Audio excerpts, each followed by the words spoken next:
Hello, students, and welcome to our Word of the Week series. This is the first video in our overall focus on English vocabulary. There'll be other videos, other kinds of vocabulary that we'll focus on, but I want to have a Word of the Week series, and this will be the first video.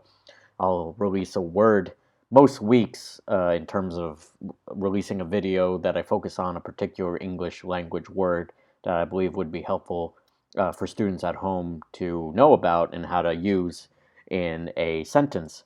So my name is Ben with English from A to Z, and let's get started. So as you know, the word of the week, as you saw in the previous slide, is wordsmith. So we're going to go over the definition of what a wordsmith is, an example of how this can be used in a sentence, and kind of how it can be used generally in the English language with vocabulary. So the word of the week is wordsmith. So it's kind of like putting two words together. Kind of like a blacksmith, somebody who handles carpentry, and sometimes we put smith after the main word to handle somebody, to figure out what somebody is good at doing. We sometimes put the word smith in front of the main verb or main word, which would be word here. So we have the word of the week, which is wordsmith. Now that's one word, it's a noun.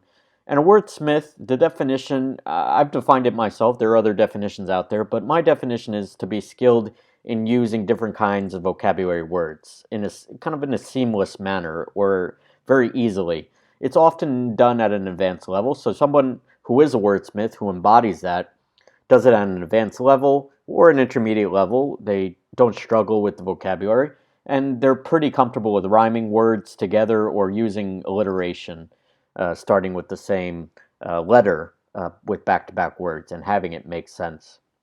So a wordsmith is basically kind of like a vocabulary expert, someone who has a good knowledge of the English language, knows how to use it properly, and does it at an appropriate level.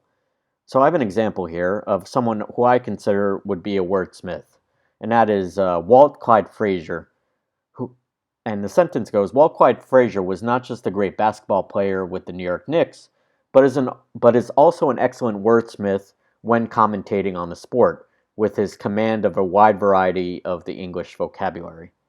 So if you don't know who he is, he's a great basketball player. Currently he commentates on Knicks games, and he's using a lot of words each game, but he does a great job of rhyming, of alliteration, of using more advanced vocabulary in the English language. So he's the perfect example of who you would call a wordsmith. I encourage you to look him up. Great basketball player, doesn't play anymore, but does commentary on each Knicks game and is able to drop very advanced words, but also does a good job of knowing basketball, knowing the vocabulary in English beyond just basketball, but in general about sports, and is able to communicate that to the audience. But he does a great job of mixing words together at the same level, just rhymes really well, alliterates properly, and has a good cadence to what he's saying so people can understand him. So again, how it can be used, a wordsmith is you're basically giving a compliment to someone when you're using it. Like I'm complimenting Walt Clyde Frazier, calling him a wordsmith is someone who has a good vocabulary, like I said, who uses the right words in the right context, and lastly, at an appropriate level of proficiency. So if somebody's an intermediate level speaker, they do a good job with that kind of vocabulary. Advanced, they use longer words, more complex words. Beginner, they're able to communicate the basics, but in a proper manner. So you don't need to be a fluent English speaker to be a wordsmith. I disagree.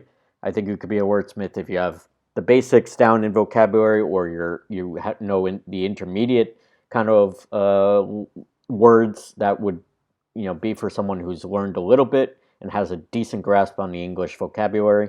It's so beginner, intermediate, or advanced. If you're called a wordsmith, it's a good thing. It means you have a good command of English vocabulary, whatever level you might be yourself. So thanks a lot for watching. This was our first Word of the Week video on our YouTube channel. Be sure to check out our other great YouTube videos, from learning about English slang expressions to fixing your sentence errors.